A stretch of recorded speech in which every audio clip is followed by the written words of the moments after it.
Hello there, welcome back.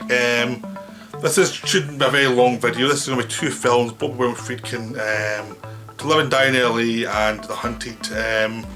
Friedkin's a hard person to talk about because a lot of the pleasures of his film are in the craftsmanship and in the character of interacting in the world, but he's not a big thematic director. I think a lot of the films he makes that work is because of the atmosphere and because of the simple A to B nature of the story.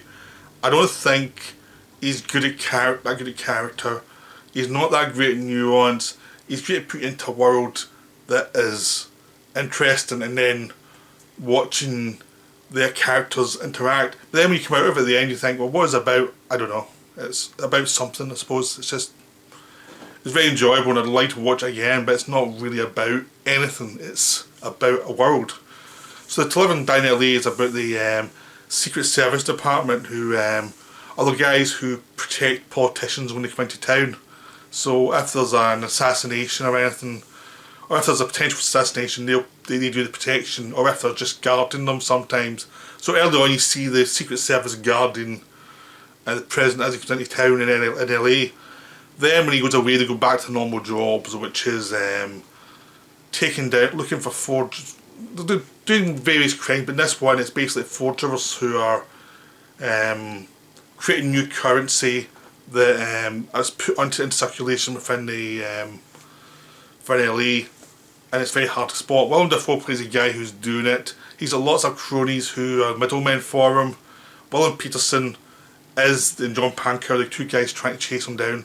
Peterson plays a guy who's very focused, very obsessed because his partner got killed. That old chestnut, his partner got killed the first 10 minutes. He's out for revenge. But it's not played like the way it does done like a western or something. This is played much more cynically. Yeah, he had feelings for the guy who got killed, but he's also cynical, obsessive. He's into this way of life already that's just an excuse for him to go crazy and to go be more obsessive. It's driving him, but it's not the only thing driving him. He's like almost a death hunt. He will go too far anyway. He's got something. He's like a speed freak. He needs an adrenaline junkie. He needs something to make himself feel alive. He loves messing with witnesses. He loves twisting their words to make them always be to be under his thumb. Like, he's got lots of people who he will mess with, and he'll also mess up. Like early on, he's they catch John Turturro, who's one of his early roles, who's one of the middlemen, and then as the dealings go on, Turturro puts a fast one on Peterson. So there's lots of really interesting things with how he's flawed and how he's messed up.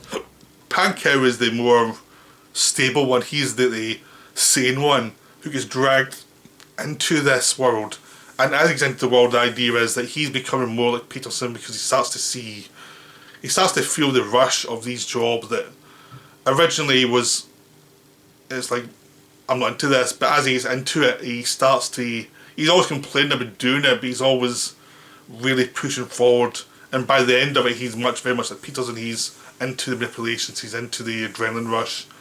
It's like, it's also part of a system that he didn't realise he needed, but once he's into it, he's really into it. It's a destructive system because Peterson ends up dead, and he ends up being an obsessive, and the idea is probably that's what happened to Peterson. He probably came in with the other guy who taught him out how to do all this stuff, and he get addicted. So I think it's the idea is this is a part of the job, this is what happens to you. You get obsessed with your job, you're obsessed by nailing the next villain, the next criminal, and it's the process rather than the solution. It's like you need that high to keep going. So ultimately Willem Dafoe is just the figure they want to catch. Who he is doesn't matter to them. He just really want to catch him because that's the rush they need. And Willem Dafoe kind of gets that, and he's kind of trying to keep them at a distance. He's an artist who burns his own paintings. He makes the money to give himself a living, but he's always a bit distant from the whole thing. He understands the whole thing's rather absurd in a way that cops never do, and that's what gives the film the power. The idea of Dafoe's often in this other film as well, that we're not seeing that's really interesting, that gives a power to this film. Is like there's something else under the surface of this film we're not seeing. And it's wonderfully stylized. There's some great car chases, kids freaking do car chases. There's a nice darkness to it, the idea that these people are very flawed, they screw up all the time and they make all these mistakes, and ultimately they're going to their grave. They're just filling time before they die. They don't have anything in their lives any connections that are worthwhile. It has to be the chase, it has to be this adrenaline rush, and they're never going to live through it, they're never going to mature out of it. It's just, that's what it's about, that's what the film's about. That's what's great about the film, but it's also why the film is a cult film rather than a viewed as a masterpiece, because it's so focused on one part of society, one little function, that the rest of society isn't really there. It's just about this one subculture, which I don't think a lot of people can really connect to.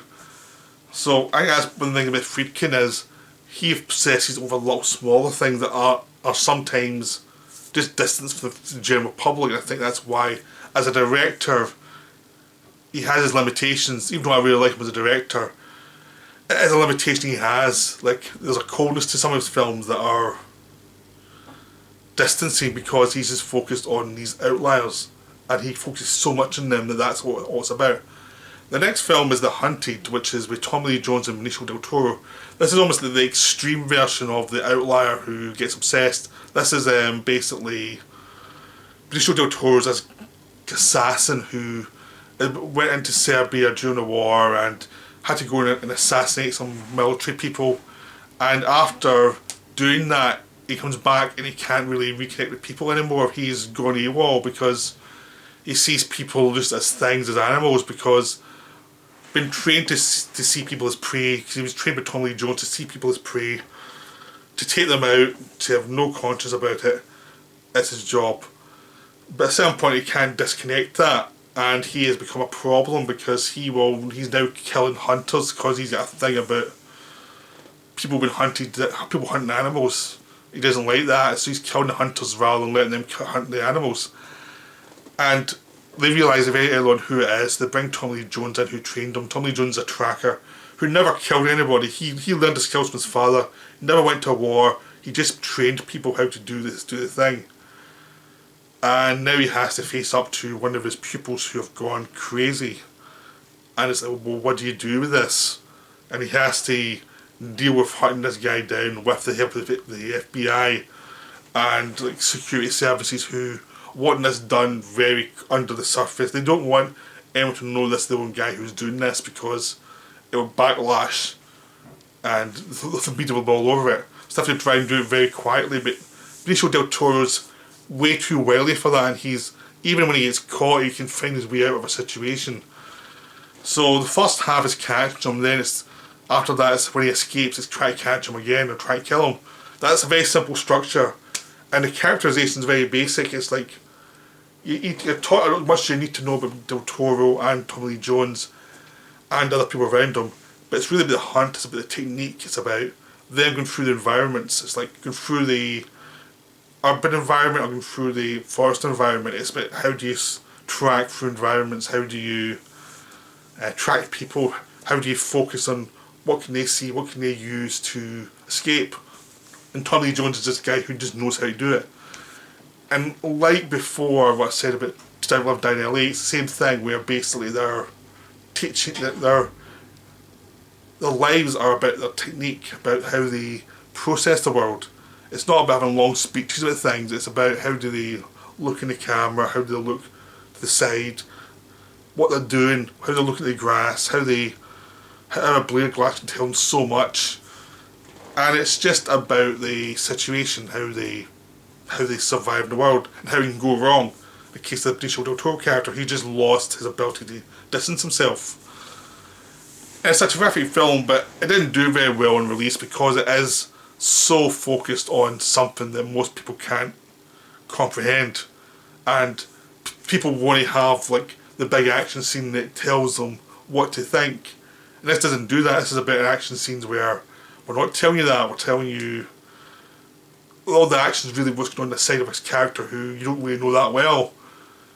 But it's really fascinating because Tommy Lee Jones can be an actor who can phone it in quite a bit, but in this one he's not. He's actually very committed to doing this film and getting it right, and he's very focused on what he's doing. Del Toro's the same way. He's focused on his characters, lost his sense of bearing.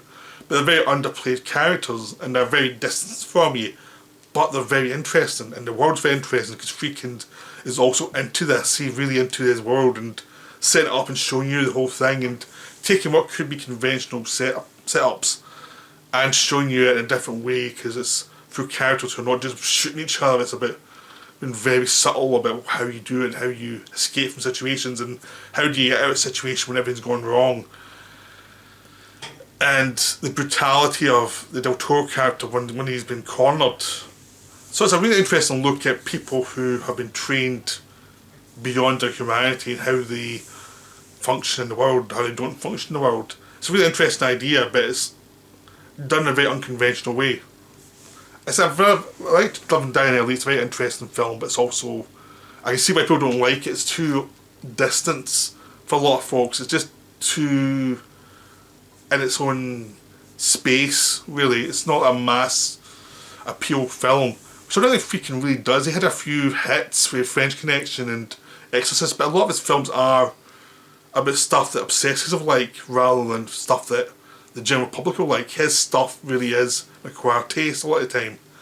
So I think he was always mischaracterised as a kind of director who could make mass production films. He made a few, but then his métier is something else. It's slightly different from that, which is why I like him, but also means sometimes he goes for films that he probably shouldn't because people give him lots of money for it. There you go. So both these films are definitely worth seeing. They're both well put together. Both of them are in good Blu-rays, so you can see them. Although The Hunted, you have to buy it foreign, basically. But they're terrific films. I'd say go out and buy them. They're wonderful. That's my last video for the week. I'll be back next week with some more. Okay, bye for now.